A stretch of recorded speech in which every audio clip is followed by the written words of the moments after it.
Welcome to another season of American Heroes Outdoors. Season 9 is a season like no other.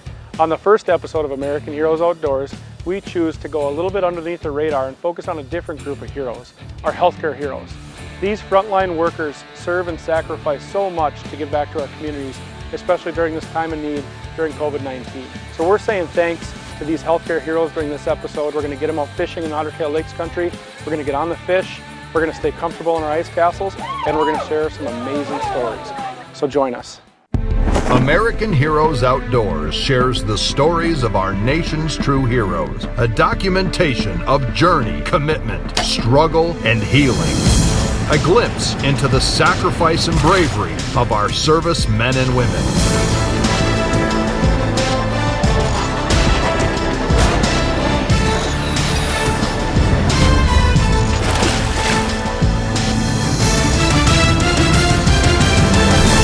This is American Heroes Outdoors.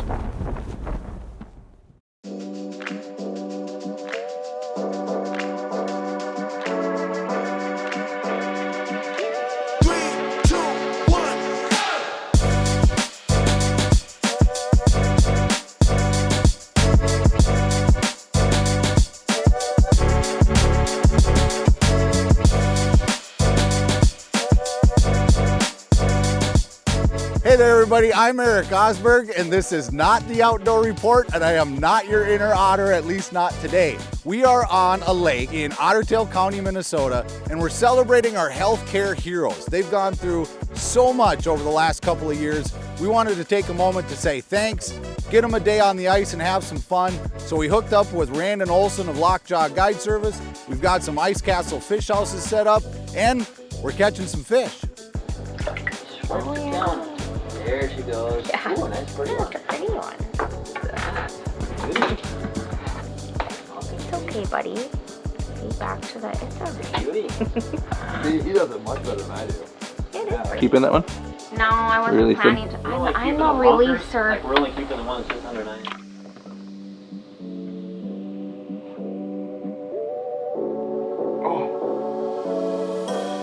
There you go. That was all by sight. I was like, hey, I think he's got it.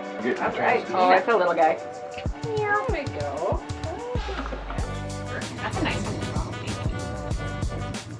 Well, that looks terrible. Wind. Oh, someone's got one on.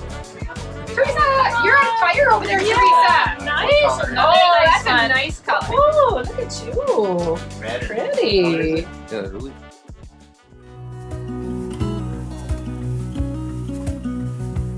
The last 2 years have been really stressful. With COVID, initially, nobody really knew what to expect and things seemed to change instantly from day to day. That was very scary for a lot of our staff members. Nurses that had been there 20, 30, 40 years decided it was time to retire because it was the unknown. When COVID hit 2 years ago, everyone was afraid. Nobody knew what this thing was. It's spread in the United States. There's no vaccine. I think there was a lot of fear because we didn't know anything about it. It has been a major challenge with back orders, PPEs. But early in the stage of COVID was a big challenge. Everybody needed the masks, gowns, schools needed them. So the demand was very high and we had a challenge just getting product in. The past 2 years has been pretty testy on the nursing staff. It really has. It is stressful. So if you can imagine coming through and you swipe your badge, and the first thing that greets you out the door and says good morning is a bottle of hand sanitizer and a mask. I work 12-hour shifts. Find a break here and there to take it off and get a breath of fresh air. Once again, the greatest thing is getting off work and you get outside in that nice cold, crisp, fresh air outdoors, and you get to breathe that nice air. When COVID first started, we saw kind of a decrease in patients coming to us, being diagnosed, and I have to think that people weren't going to the doctor or weren't seeking help for problems that they were having because of COVID. Everyone was afraid to go to the doctor. They were being told, stay home. Over the course of the next year, patients started going to the doctor again, and we actually saw people that probably had more advanced cancer versus at the beginning because they just didn't go to the doctor for a year, year and a half, 2 years, or they ignored things, or they just stayed home to be safe. Everything from what I see going on in the school system, and you look around and there's new construction everywhere, and I'm gonna miss this fish. New life everywhere, and then working in OB, all of a sudden I thought, oh my goodness, these people are still wanting to have babies, and I think that's the hope. Come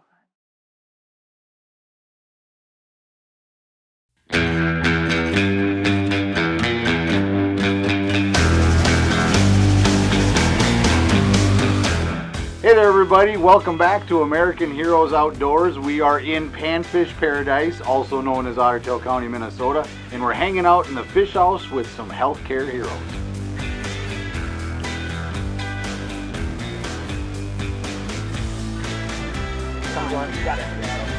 You see that? Yep. Live camera. You're gonna wrap around that thing too. It might be a keeper. That looks like a nice one. I've been here 30 years at the hospital, one of the old timers. So anyway, when COVID hit 2 years ago, everyone was afraid. Nobody knew what this thing was. It's spread in the United States. There's no vaccine. I think there was a lot of fear because we didn't know anything about it. So as soon as we heard the first Wadena case that was positive, we shut down our rehab department. Closed it that day. We're done. Send the people home. And we didn't really know how to deal with it.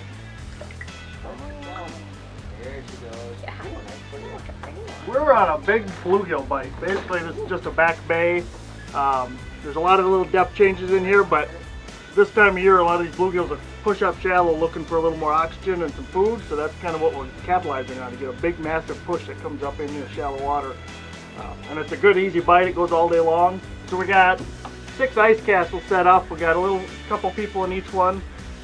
What's nice about these is it's not terribly cold outside, but it's cold enough that if you sit out there for 20 minutes, you're going to get a little cold in your hands. So we got everything set up, got the cameras rolling, catching fish.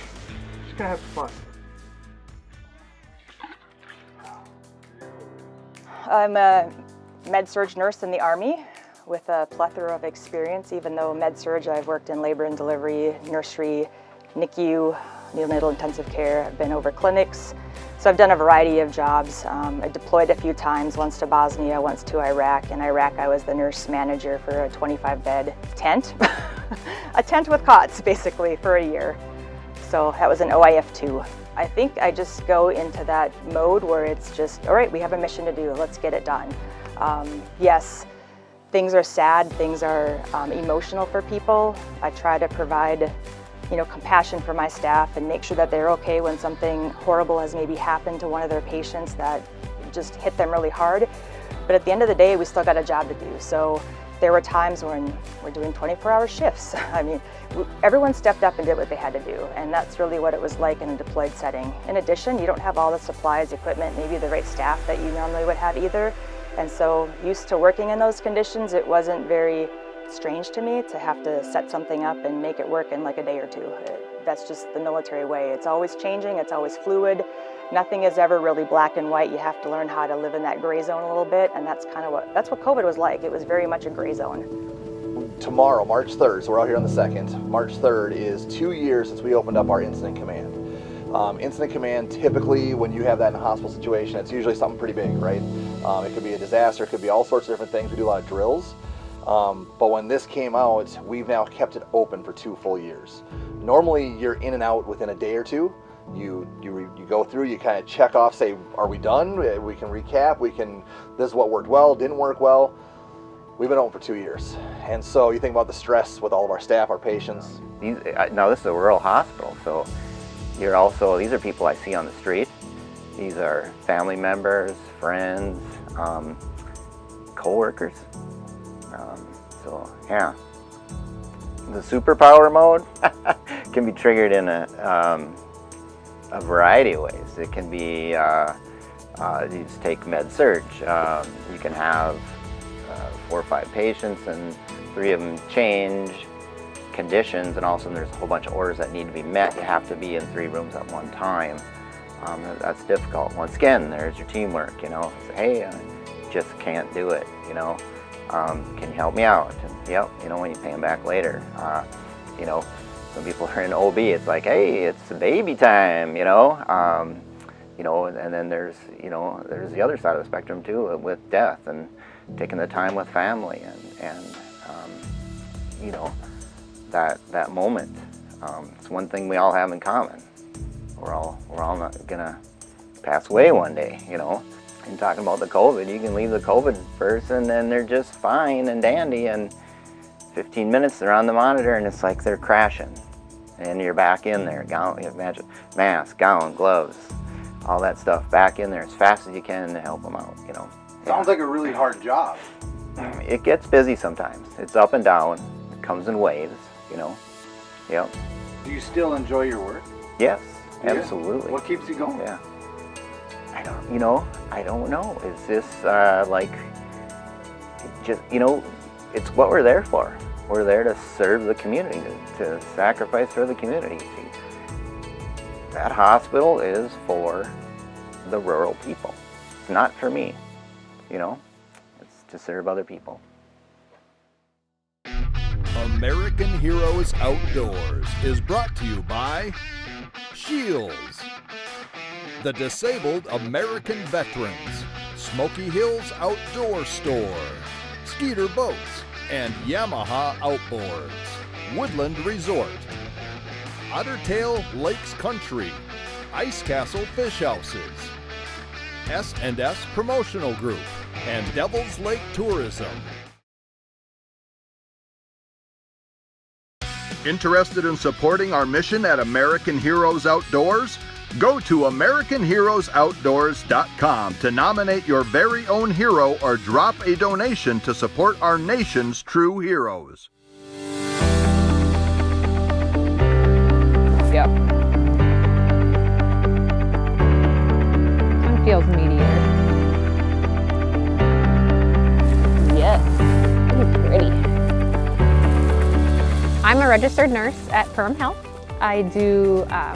I work mostly in the ER, but I also work labor and delivery, med surg, so I'll be the charge nurse once in a while there, and then I kind of help with the infusion center as well. We had a lot of new nurses coming into Perham Health right out of school, and they came right into a COVID world. And so I said, if you can survive this, you'll do just fine in the nursing world. It just changed the way we nurse. From more of like, you take care of your patients, you got it over there, to, hey, I'm in this room full of gear, I can't leave the room without taking off the 10 minutes of gear to get off and on, 5 maybe. Can you grab me stuff? And people are right there ready to help you. We also had other people from around the hospital as part of the surge plan to help us out. So they were training everybody on how to help the nurses if things got really bad, so that was nice. But I think the biggest thing is the last 2 years is that we're finally seeing the light at the end of the tunnel now.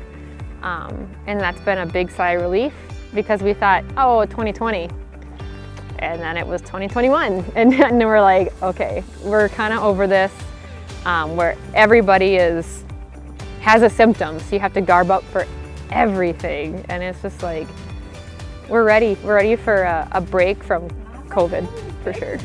I think the most challenging part of nursing is working with a patient who has passed, working with that family, and then having to walk out of that room, wipe that face off, and go into the next room with a smile. I think that's one of the hardest things we have to do. And then, you know, you hate to say it, but when you just did CPR on somebody and the next person's complaining because you didn't give them their glass of water, it gets pretty tough. But we see people at their worst, and we just have to remember that. Well, folks, what an incredible day. We had so much fun, caught so many fish. We had a fish fry out on the ice, and it just felt really good to be able to say thank you to the healthcare heroes here in Otter Tail County, Minnesota. And my favorite part of the day was when we were standing around the fish fry, and I could hear them starting to share stories about what they do and what they've been through. And at that moment, the thought that I had was, I love it when a plan comes together, because it really did come together. So whether you're a veteran, law enforcement, first responder, firefighter, you name it, there's people that face some pretty stressful situations in their jobs. And we believe that healthcare workers have had a pretty tough go of it the last couple years. And so if there's an opportunity to say thanks to a healthcare worker, we'd highly encourage you to do that. And as always, if you know of somebody that we should share a story about, please let us know. Winter is super long without having some sort of, oh my gosh, look how tiny that is. Winter is brutal in Minnesota. This has been a brutal winter in Minnesota to try to get out and enjoy things. But you gotta find, for your mental health, you gotta find an activity that gets your mind off of the stressors of life, and activity certainly helps that. So I think that's my biggest thing is everyone's struggling mental health wise. We're seeing an uptick in mental health patients in our ER. Find a purpose, find something to do, and that's really gonna help. So I think that's my big name tag there. Hoorah. Hoorah, yes. Awesome. We're sharing more stories on our social media pages. SCHEELS Hometown Heroes, Sunday Service Spotlight, and more. Help us share more stories of our servicemen and women. Welcome back to the show, everyone. And now it's time for another SCHEELS Hometown Hero, Iraq War veteran and St. Paul policeman Eric Reetz. What's up, guys? This is Austin, this is Lauren, and we are with SCHEELS today, and we are here to surprise our next SCHEELS Hometown Hero. We're in St. Paul at the West District Police Station, and we are going to be surprising Officer Eric Reetz as our hometown heroes. He has no idea we're here, so we're really excited to surprise him. Welcome to SCHEELS Hometown Heroes. SCHEELS Hometown Heroes is a way for us to say thanks to those that serve our country and our community. And are still giving back to others today. We honor your service by sharing your stories. From all of us at SCHEELS, thank you for your service. Are you Eric? Yeah. I'm Austin from SCHEELS. And I'm Lauren from SCHEELS. Just wanted to stop on by and present you with the next SCHEELS Hometown Hero Award. We're so excited and honored to be able to present you as our next SCHEELS Hometown Hero. We're really so appreciative of all that you've done for both our country and our local community, and we can't thank you enough for all that you do. Obviously, you've made a big impact as well, so we just wanted to stop by and thank you for all that you've done and helping others and all that you will continue to do. Thank you.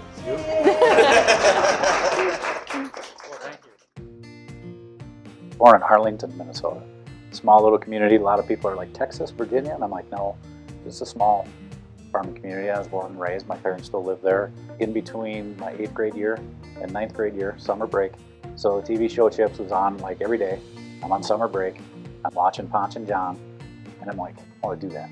Maybe not necessarily California Highway Patrol, but I want to be in law enforcement. And I've got a couple of family members that were in law enforcement as well.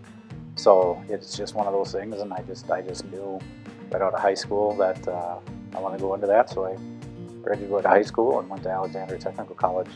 In between my first and second year of college, when most kids are partying and all that, I left. I went straight down to Fort Benning, Georgia. Basically, summer break was spent at good old Fort Benning down in Georgia. And then I came back and graduated college, and then started working part-time in 1997 in Silver Lake, and also in McLeod County, which is Blanco, Hutchinson area. I worked at the jail. I worked in Litchfield for 3 years, and then I went to Stearns County, which is St. Cloud. Did spend 12 years as a volunteer firefighter as well. When I was in Eden Valley, I spent 12 years at the fire department there. I got out of the Guard. 9/11 happened. I just felt like I needed to go back in at some point in time. So that's when I, on my first year back, is when I got stop loss and was told I'm going to Iraq. So, yeah, I go to Iraq, and I get there, and that's where I met now my good friend Jeff. The first time I met him, we were getting ready to go to Iraq, and that was in 2005. And I remember laying on my bunk, because I was a squad leader, and I remember two people showing up. One of them was Eric as our replacements, and that's how I met him the first time.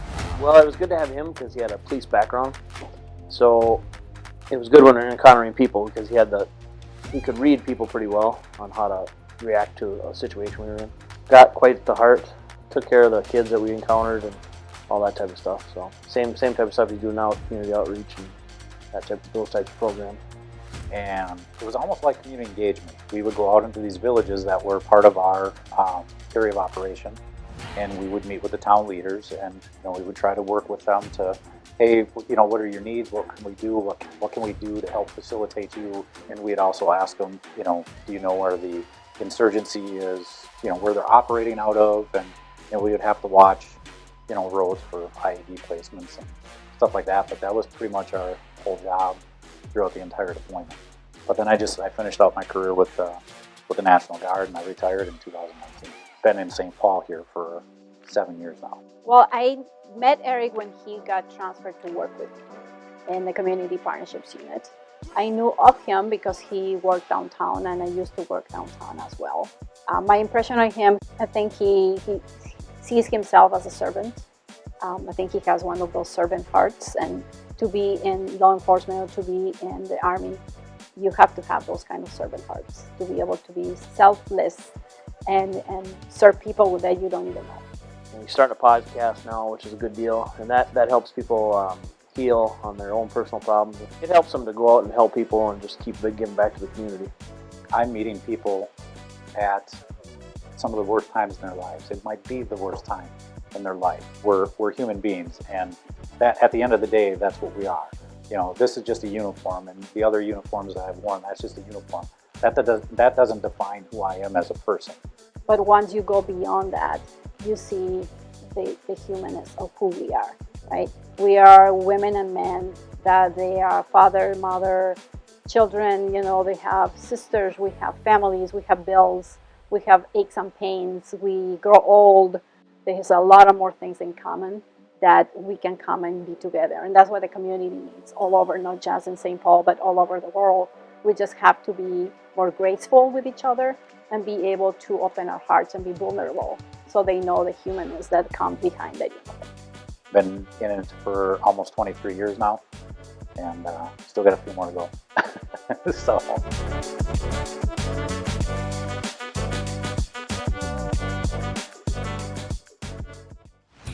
And another great episode of American Heroes Outdoors in Otter Tail Lakes country. The ice fishing was great. We had 6 ice castle fish houses out there for these heroes to enjoy in the warmth and comfort of those fish houses. They were able to catch all sorts of fish. And we got to hear some amazing stories of those frontline workers. So thank you for tuning in, and we'll see you next time.